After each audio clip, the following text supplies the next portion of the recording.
The Demon King leads a ruthless campaign to wipe out humanity, commanding a vast demon army that devastates kingdom after kingdom. In a final attempt to end the war, the hero Kyle and his allies storm the Demon King's castle and manage to defeat him, but the victory comes at a terrible cost. Kyle loses everything in the war. His friends, family, loved ones, and comrades all die, leaving him alone and mortally wounded. Just as Kyle lies dying in one of the Demon King's chambers, he notices a strange gem nearby. With his last strength, he grabs it, and a sudden flash of light engulfs him, sending him back into the past. Later, Kyle wakes up in his younger body and slowly realizes what has happened. Just then, his close friend Lisa arrives at the door and calls out to check on him. She looks exactly the way he remembers, gentle, warm, and full of life, and the sight leaves him frozen. In the future, he remembers, she died in the war, and the emotions hit him all at once. Without thinking, he rushes forward and pulls her into a tight hug, his arms shaking as he holds her,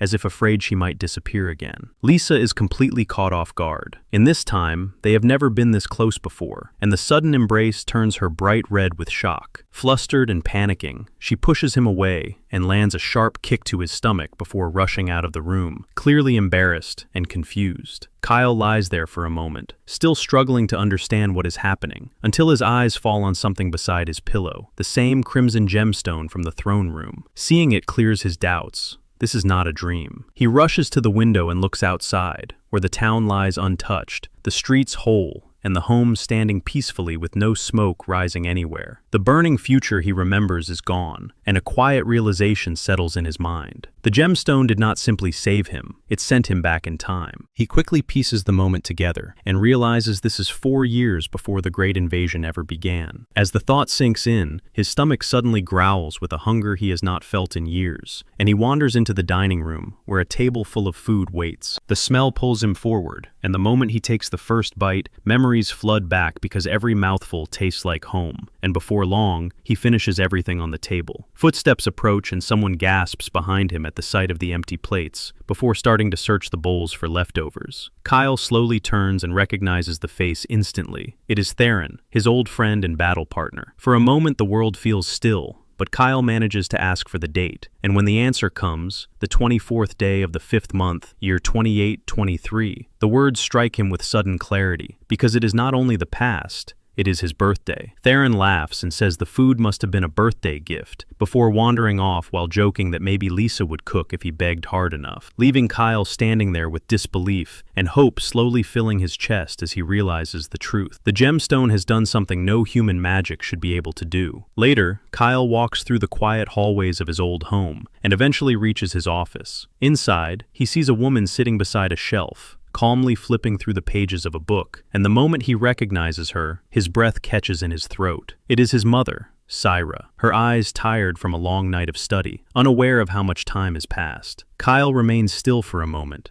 simply taking in the sight of her. In the future, he remembers, she died during the war, yet now she sits there alive as if nothing ever happened. Syra is still one of the greatest mages in the city, respected for both her deep knowledge and her extraordinary power. Hoping to understand what has happened to him, Kyle speaks with her and asks about time magic. Syra explains that such magic does exist, but even the greatest archmages can only turn time back by a few seconds at most, and anything beyond that is considered impossible. Her answer gives Kyle something to think about, and as he listens, the truth slowly begins to form in his mind. The Demon King did not start the Great Invasion for conquest alone. The war was also meant to gather life force. Every life lost in battle became energy, and that energy was stored within the red gemstone, the divine dragon heart, until it finally held enough power to accomplish true time travel. And somehow, that power has now been used by him. The memories of the original timeline return clearly to his mind. His hometown was the first to fall during the invasion, and Lise died there as well, a tragedy that still lies 3 years in the future from this moment. The weight of that knowledge settles heavily on his shoulders as he realizes what it means. The world must be saved, yet his situation has changed. He is 4 years younger. The power of the hero is gone, and the holy sword lies shattered in a future that no longer exists. The road ahead will not be easy, but one thing is different now. This time, he has time. Next day, Kyle wakes at dawn and heads outside to train. Closing his eyes, he recalls the final battle with the Demon King, replaying the fight in his mind as if the enemy stands before him once again. They clash in his imagination, yet the strain feels real. Each blow from the Demon King feels heavy, forcing the breath from his lungs, and Kyle quickly realizes how slow his body has become. To keep up, he relies on magic to sharpen his speed and agility, charging forward again and again in practice battles inside his mind. For a brief moment, he seems to gain the upper hand, but the illusion shatters when a perfect counter sends him crashing onto the ground. Lying there, breathing hard with sweat covering his face, he accepts a difficult truth. He will have to train harder than ever. Not far away, Lise and Theron watch the entire scene from behind a cluster of bushes, whispering to each other in disbelief. As they watch, Theron's mother, Layla, walks by and pauses when she notices Kyle in the distance, moving as if he were in the middle of a strict military drill. Curious, she asks what is going on, but neither Lise nor Theron has an answer. Layla simply chuckles and remarks that when a boy suddenly gains this much motivation, a girl is usually involved. Her teasing lands harder than expected, and Lisa's face immediately turns red. Embarrassed and irritated by the strange feeling twisting in her chest, Lise storms over to Kyle and grabs the front of his shirt, demanding to know which girl he has been thinking about. But before Kyle can answer, the sudden shaking makes him lose control, and he ends up throwing up his breakfast right in front of her. Later, to make up for the chaos, Lisa prepares a large lunch, and everyone gathers to eat together, allowing the awkward tension to fade for the moment. While the others talk, Kyle quietly reflects on the future he remembers and realizes that raw strength alone will not stop the coming war. To change the fate of the world, he will need allies, reputation, and the support of powerful people, which means his next destination must be the capital. He decides to go there and plans to bring Theron with him. When he explains the plan to Layla, the woman who has trained him for years, she agrees immediately and even insists that Theron should accompany him. Kyle feels relieved because that was exactly what he had hoped for, while Theron groans the moment he hears the news and complains that no one ever bothers asking whether he actually wants to go. Outside, Kyle tells Lisa about his plan to leave for the capital, but before she can react, he stops her and makes one thing clear: she cannot come with him. There will be no arguing and no begging. Lisa immediately gets angry, especially when she learns that Theron is allowed to go while she is not. Kyle explains his reason calmly. She means too much to him, and he wants her to stay somewhere safe because the road ahead will be dangerous, and he refuses to risk her life. Before she can respond, he suddenly leans forward and kisses her. The world seems to stop for a moment, as her face turns bright red and her heart begins to race, the anger fading away in an instant. Kyle promises that when everything is over, he will return to her first, and although she doesn't cry, her eyes shine as she gives him a single request: come back alive. Before leaving town, they stop by the market for a few last supplies. As Kyle walks through the crowd with the others, his attention suddenly locks onto someone standing alone near a fruit stall, an elf girl whose calm and graceful presence makes her stand out from everyone around her. Without a word, Kyle breaks away from the group and walks straight toward her. Memories rush back, quiet conversations, shared trust, and the moment she whispered her true name to him. Lost in those memories, Kyle makes a mistake and says the name aloud: Excess. The elf freezes instantly because that name is secret, known only to her family, and her hand moves toward her weapon. Realizing what he has done, Kyle quickly grabs her wrist and casts a soft sleep spell, catching her as she collapses into his arms. Behind him, Lise arrives just in time to see the scene, and the look on her face says everything. She immediately decides she is coming along on the journey after all. The elf wakes later at Kyle's house and sits up immediately, her eyes burning with anger as she demands to know how he knows her true name, a secret that holds power among elves. Kyle cannot tell her the truth, that years from now they will grow close and she will reveal it herself. So instead, he promises that one day he will explain everything. The answer does little to calm her, and to prove he means no harm, he offers something extreme, a binding magical contract that would kill him if he ever tried to use her name against her. Shock spreads across her face, because most people do not even know such magic exists. She explains that the ritual can only be performed under a full moon, which is still several days away, and agrees to remain in town until then. Kyle surprises her again by saying they are leaving tomorrow and cannot afford to wait. After a long stare, she decides to join them, while Lise, still suspicious, comes along as well, and keeps a close watch on the elf the entire time. Their journey begins with a stop at the Sunguard Mountains, where an ancient labyrinth lies hidden deep within the peaks. Kyle remembers it from his previous life, including every trap and monster inside, and instead of entering through the main gate, he leads the group to a hidden point outside the mountain, where he carves a tunnel directly into the treasure chamber. Gold, jewels, and magical artifacts fill the room, instantly solving his money problem. But Kyle's real goal lies deeper. While the others admire the treasure, Kyle quietly slips into a hidden chamber he remembers. A faint light glows in the darkness where the real prize waits, the sentient holy sword from his past. Just as he approaches, the weapon reacts to him and transforms from a blade into the form of a young girl standing before him. The girl smiles and praises Kyle for reaching her, saying he must have passed every trial in the labyrinth to stand before her. Kyle immediately hushes her, worried the others might hear them. The girl only smirks and continues teasing him, asking if he even knows who she is. Kyle cuts her off again and calmly speaks her name, Sildonia. He explains that she is a living weapon, created by a queen who once ruled the ancient magic kingdom of Sea, and that she carries a fragment of the queen's knowledge, meant to guide and judge those who seek her. Sildonia pauses, clearly surprised that he knows so much, and asks how he learned it, but Kyle shakes his head and tells her there is no time to explain. She nods and returns to the gemstone set into the hilt, allowing Kyle to lift the sword. The moment he does, Sildonia quietly searches his memories, and everything becomes clear to her at once. His previous life, the war, the suffering, and the impossible journey through time. When she appears again, her eyes are wide with shock, realizing the truth. Time magic really worked. Kyle confirms it, but before they can say more, the sound of footsteps echoes through the stone chamber as the others arrive. Kyle quickly tells Sildonia to act normal because he is not ready to reveal the truth yet, and she agrees without question. When the group enters, Kyle casually announces that he has found a legendary talking sword,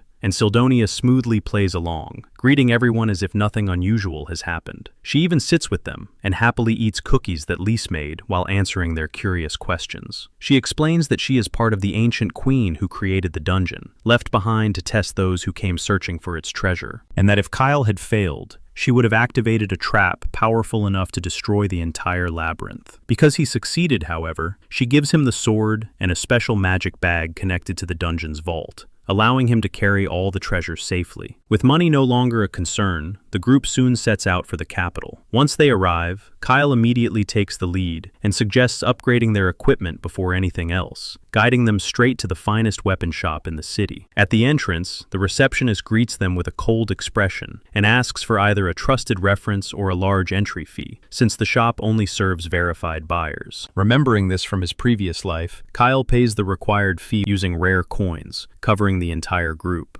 Inside, the owner welcomes them politely, while Sildonia walks beside Kyle and begins commenting on the ancient weapons displayed around the shop, casually mentioning that she remembers the blacksmiths who forged some of them. Realizing she might reveal too much, Kyle quickly distracts her with snacks to keep her quiet. He then walks toward a set of elite armor, crafted from dragon hide and phoenix feathers, and buys it without even hesitating at the price, telling the others to choose whatever equipment they want. Lise selects a powerful pair of gauntlets, Urza finds a magical amulet that matches her abilities, and Theron picks out some armor. Kyle asks the shop owner to show him their collection of magic stones. The owner brings out one capable of casting explosive magic, and Kyle immediately takes it, before asking for something effective against reptile-type monsters. The owner nods and presents a blizzard-type stone, which Kyle also adds to the purchase. He continues without slowing down, requesting every healing potion the shop has available. The total climbs rapidly, and the shop owner's hands begin to shake as he calculates the cost. But Kyle pays the entire amount without hesitation. With their equipment prepared, the group leaves the shop, and Theron starts to worry that people in the capital might begin talking about them after such a massive purchase. Kyle reminds him that it doesn't matter since they are leaving the city the next day. That answer only makes Theron panic, and he immediately runs off into the night to enjoy the city while he still can. Lise and Urza decide to explore the lively streets together, leaving Sildonia behind with Kyle. She begins asking him for more snacks, but he gently stops her because something else is on his mind. Inside their quiet hotel room, Kyle asks the question that has been on his mind. Can the future truly be changed? Sildonia explains that small details may change, but major events, such as the impending demon invasion, will still occur unless someone stops them. That answer is enough for Kyle, and he soon realizes something important. Even if he brought the divine dragon's heart from the ruined future, this world's version of it might still exist, and is possibly still in the Demon King's hands. Sildonia listens and slowly shares an old theory from her kingdom. Long ago, their scholars experimented with a forbidden spell meant to fuse two souls together in order to increase magical power. But the ritual always failed. Something always went wrong. Then she looks at Kyle and wonders what happened to the soul that originally belonged to this world's Kyle. The answer comes to him instantly. His soul never replaced it. The two became one. Sildonia stares at him in stunned silence, because he has accidentally succeeded where her entire kingdom failed. A perfect and complete soul fusion. Kyle remembers the strange moment earlier when his power suddenly increased, and now everything makes sense. Curious but uneasy, he asks if there could be side effects, but Sildonia can only shake her head, because no one in history has ever achieved something like this before. Later that night, Lise and Urza share a quiet room, where Lise quickly falls asleep while Urza sits by the window under the moonlight, sipping a small glass of wine and reflecting on their journey. Her thoughts eventually drift toward Kyle, and a faint smile appears on her face before she suddenly remembers something important. The full moon is tonight, and the ritual meant to protect her true name must be completed before sunrise. At the same time, far outside town in the woods, Kyle finishes another exhausting training session with Sildonia, testing the weapon's power and feeling how perfectly balanced it is compared to anything he once used. Urza soon arrives in a hurry and reminds him about the ritual. Kyle groans, exhausted and hoping to delay it, but Urza insists because it cannot wait another month. Reluctantly, he agrees, and the ritual begins. Magic flows between them, and when the final step requires Kyle to kiss her, Urza freezes in shock, because in her culture, such a kiss is meant only for marriage. Afterward, Kyle gathers the group and tells them their next destination will be Arkan. He uses Sildonia as an excuse, claiming that she has seen a vision guiding them there. When they arrive, the city is alive with celebration because a noblewoman named Milena, who will one day become queen, is visiting. The streets shine with festivity, completely unaware of the tragedy about to unfold. Later, Kyle quietly explains the truth to Sildonia. In 2 days, a Hydra will attack, and Milena will die, and the blame will fall on her half-brother Caranus, who will take the throne afterward and rule poorly. This time, however, Kyle intends to change that fate. He plans to save Milena, help her become queen, and with her support, gain the royal influence he needs to rise as the hero capable of stopping the future war. Kyle reveals that Milena is in real danger, once again leaning on Sildonia's fabricated prophecy to make his warning believable. The lie lands perfectly, and Theron believes him right away. Instead of questioning anything, Theron proudly says he will just follow the princess wherever she goes, even bragging about how good he is at stalking women. Kyle stays quiet, though the thought annoys him. He can only hope this idiot does not ruin the plan he has worked so carefully to set up. The next day, Milena's convoy leaves town, and Kyle's group watches from the bushes as it moves along the road. The girls wonder how they can follow without being seen, but Sildonia quickly says she has it handled. In an instant, she turns into a hawk, surprising everyone. She explains that her body is just a magical form tied to the gemstone in the sword, so she can change it whenever she wants. While she flies above the convoy, the group can see everything through the gem. For a moment, they get distracted joking about how such an ability could be used, but Sildonia cuts them off and warns them to focus. The situation below is starting to go wrong. Without warning, the carriage drivers attack the guards, and chaos ensues. Seeing this, Kyle rushes in without hesitation. By the time he reaches the convoy, the guards have already been defeated, and the traitors are starting a ritual to summon monsters. They turn to face him, but Kyle moves too fast. Using his speed skill, he knocks them out before they can react, and ties them up for later. At the same time, Theron checks the carriage, and finds Princess Milena alive, but unconscious. Kyle tells him to stay and protect her, but just then, a hyena monster jumps out from the trees. Kyle cuts it down quickly, only for a whole pack to appear and surround them, attacking not just the group, but also the unconscious guards. The fight continues, and Kyle asks Theron to drive the carriage to safety, but Theron realizes the reins have been cut and need to be fixed first. In that moment, Kyle suddenly senses something much worse coming their way, a Hydra. He understands right away how dangerous the situation has become and tells everyone that protecting the princess is now their top priority. He orders Theron and the girls to take Malena and leave, while he stays behind to face the monster alone. The girls do not like the idea, but Kyle calmly tells them he is not acting carelessly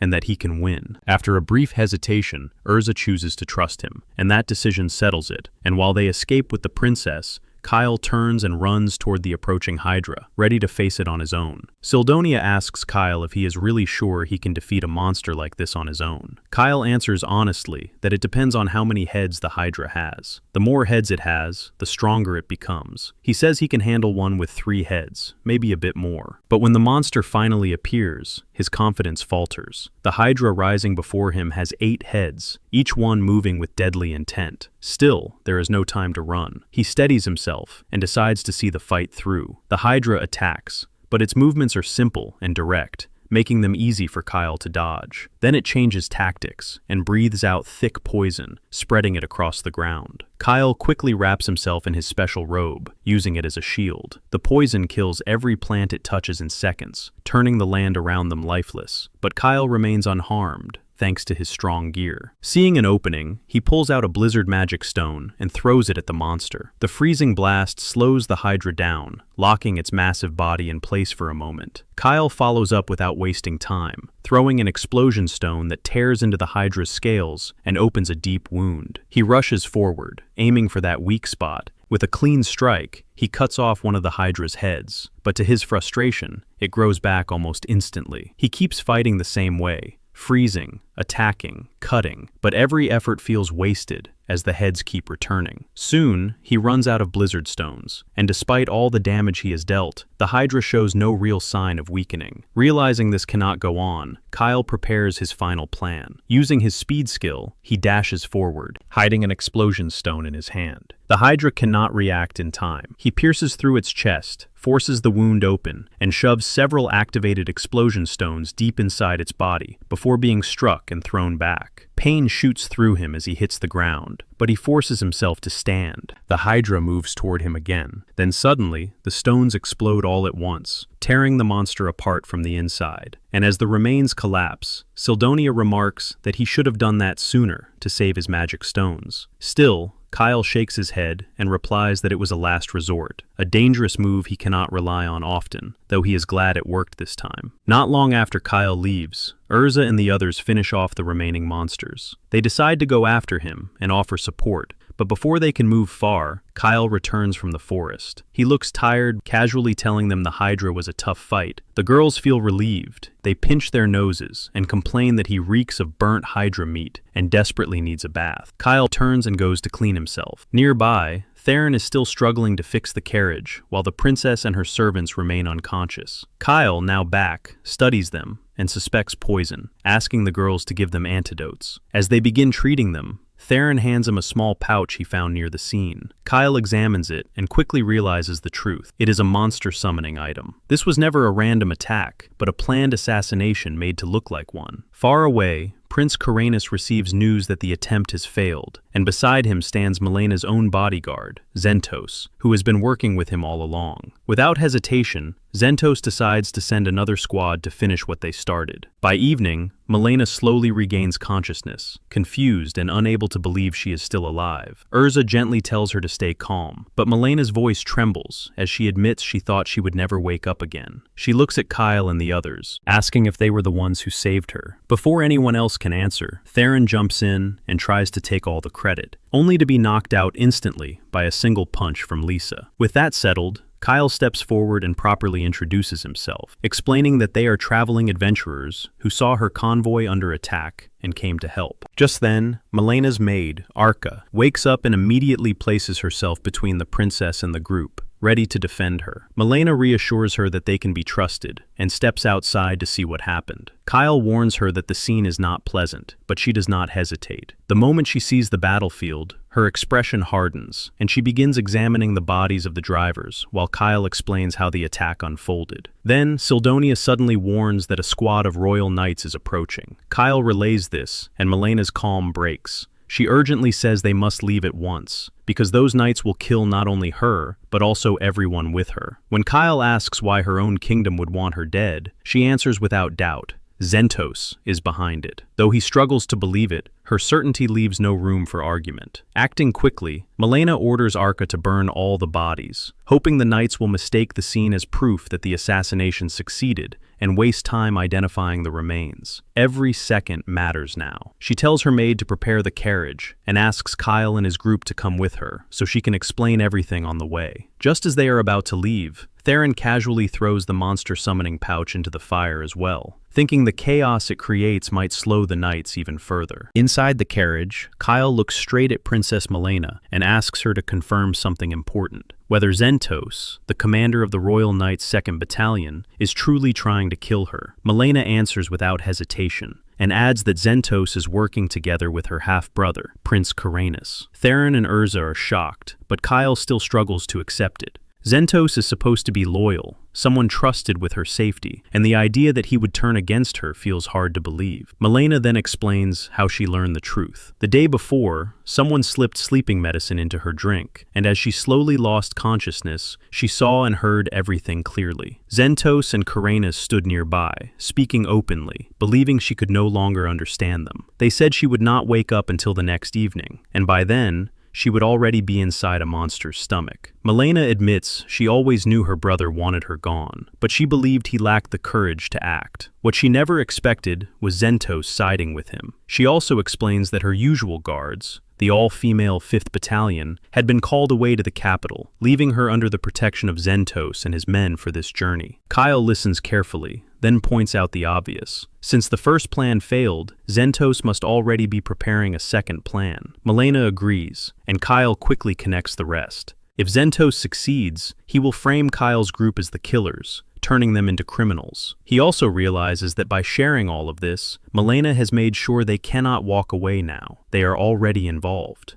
Milena gives a faint smile, pleased that he understands, and suggests they work together to survive, promising a reward once they reach the capital safely. Kyle calmly replies that they are not after money or status. They only care about honor and making a name for themselves. They begin discussing their next move. Milena suggests waiting for help, explaining that her 5th Battalion will arrive in Arkin the next day and start searching for her. She believes they are strong enough to stand against Zentos' forces, especially in public. Theron suggests hiding in a nearby village, but Kyle immediately shuts that idea down, warning that Zentos would likely destroy the entire village just to get to them. Instead, Kyle proposes returning to Archon, where the large population would offer some protection and allow them to meet the 5th Battalion sooner. Though Milena worries about running into their enemies on the way, Kyle assures her they will handle it if it happens. After stopping to gather supplies, he sends Sildonia ahead to scout, and she reports that Zentos is not among the knights pursuing them, easing the tension slightly. Milena is impressed by their abilities, the intelligent sword, the magic stones, and even the high-quality healing potions Lise gives her, and quietly wonders who they really are. Kyle simply answers that they are just a group of aspiring heroes. Far away, Prince Caranus rages over the failed plan, while Zentos remains calm, promising that the next attempt will not fail. Back in the forest, the pursuing knights finally catch sight of Milena's carriage. The vice captain quickly orders his men to shoot the horses and stop them. Just as they raise their bows, several magic stones fall from the sky and land in front of them. For a brief moment, the knights hesitate, confused. Then the stones explode. More blasts rain down from above, throwing their formation into chaos. The vice captain shouts for his men to regroup,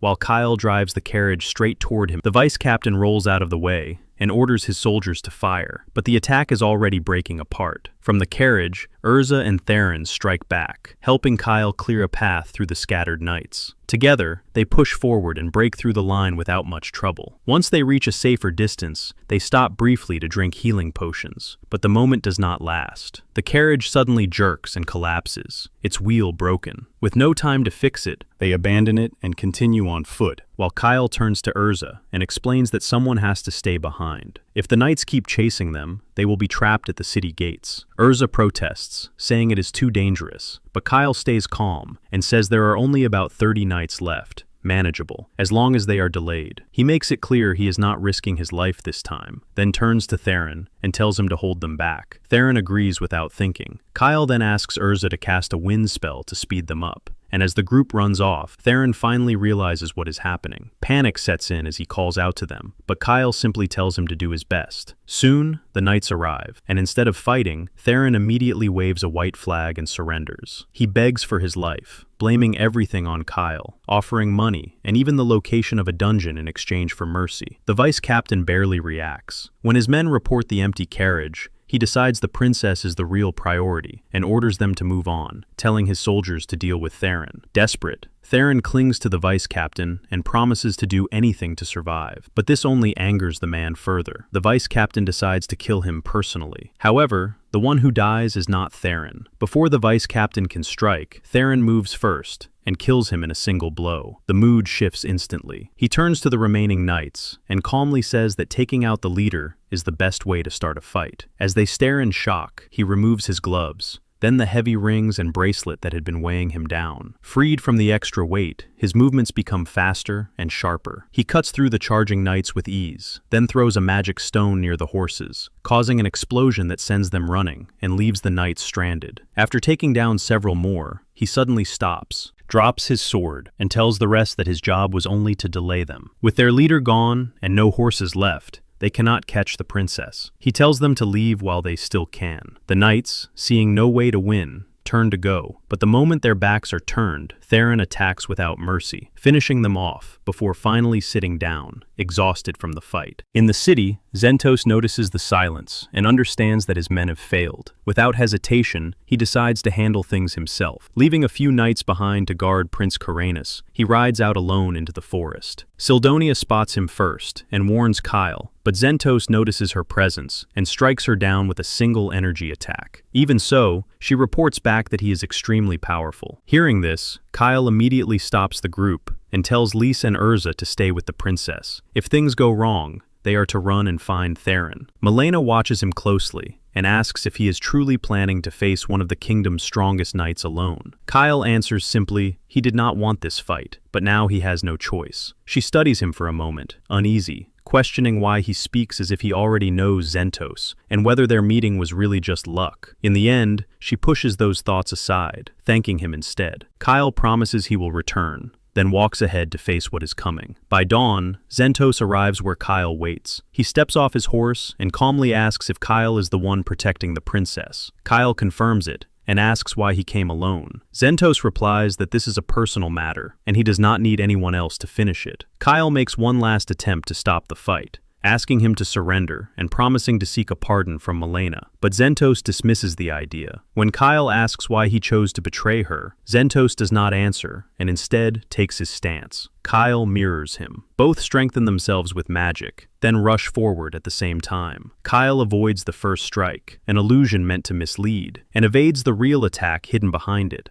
already expecting it. He counters and lands a hit, cracking Zentos' magic shield. For the first time, Zentos is surprised, unable to understand how someone could read his moves so easily, unaware that Kyle already knows all about his fighting style from his previous life. Kyle soon realizes he is no match for his old master. Zentos drives him back with ease, then rains down energy blasts that throw Kyle off balance and leave him struggling to keep his footing. Then, Zentos moves in for the finishing strike, but Kyle escapes by stepping on his sword and springing away. Zentos is furious at the disrespect shown to a warrior's weapon, but Kyle only says he learned the move from his own master before hurling an explosion magic stone at him. Zentos reacts instantly and knocks the stone back, forcing Kyle to absorb the blast himself. As Kyle reels from the impact, Zentos attacks again, but their swords clash and his blade cracks. He retreats at once, realizing that Kyle now has the better weapon. Kyle tells Zentos again to surrender, saying he does not want him to die. Zentos answers that the easiest way for that to happen is for Kyle to die instead. With time running out, he gathers his full power, and a terrifying aura rises around him. Kyle steadies himself and prepares for the clash. They charge. Zentos parries Kyle's strike and answers with all his strength, but his sword shatters against the divine dragon's heart hidden in Kyle's chest, the protection that has guarded him all along. In that moment, Zentos understands that he has lost the advantage. Kyle moves in and delivers the killing blow to his old friend, slashing him across the chest. Zentos falls to his knees, bleeding heavily. With a heavy heart, Kyle apologizes and says there are things he must protect at all costs, even if it means killing old friend. Tears rise in his eyes, because Zentos is one of the people he wanted to protect most, but by then, it is already too late. Back in the city, the 5th Battalion arrests Prince Karenas. Princess Milena then formally introduces Kyle and his party to her father, King Ramonis. For the public, the kingdom spreads an official story claiming that Zentos and the entire 2nd Battalion die heroically while protecting the royal family from monsters. In a grand ceremony, Kyle is honored as a hero of the Zergus kingdom for his bravery. Behind closed doors, the truth is very different. King Ramonis himself has orchestrated the assassination attempt against his own daughter. In a flashback, his jealousy and fear become clear as he worries that Milena will become a far better queen than he ever was a king, erasing his own name from history. Kyle already knows the truth. In private, he confronts the king in his room and reminds him of the reckless choices that have caused so much suffering. He tells Ramonis that Zentos' final words confirmed his betrayal, then throws him from the balcony and kills him, making the death look like an accident. The official story later claims that the king died of a sudden heart attack. With her father gone, Milena reveals another secret to Kyle. Ramonis had arranged a hidden engagement between her and Prince Mazer of the Gargan Empire. The deal would have given her father control of Karan City, a strategic border city between the two kingdoms. Milena now plans to refuse the engagement, and she asks Kyle to travel to Karan City and convince its governor to stay loyal to her instead of the Gargan Empire. Sildonia quickly points out that there must be a deeper problem in Karan, since Milena clearly wants Kyle to investigate something there. Even with the danger ahead, Kyle feels relieved to leave the capital. He sees through Milena's calm mask and understands that she is far more cunning than she appears, and that she is moving towards something much larger that he wants no part of. Before they leave, Kyle takes his team back to the elite weapon shop run by the old man Fezba, who is pleased to see him again. He congratulates Kyle on his medal and wishes him even greater success. Theron interrupts to ask whether his sword has been repaired, and Fezba presents the finished blade, saying his best craftsman worked on. When Theron asks whether he has anything better, the shopkeeper apologizes and says he does not, though he promises to use his connections to find a superior weapon. Kyle then asks whether Fezba knows anything about Karan, since that is their next destination. Fezba says it is a difficult place, explaining that the Blacksmith Guild controls the city and has caused many problems there, making business hard for everyone. Even so, he says things have improved somewhat since Karan became part of the Empire. Kyle thanks him for the warning, and Fezba adds that Theron may find a sword worthy of him in Karan, since the city has a long and rich tradition of weapon making. After that, Kyle and Theron rejoin the girls, and the group heads out for Karan.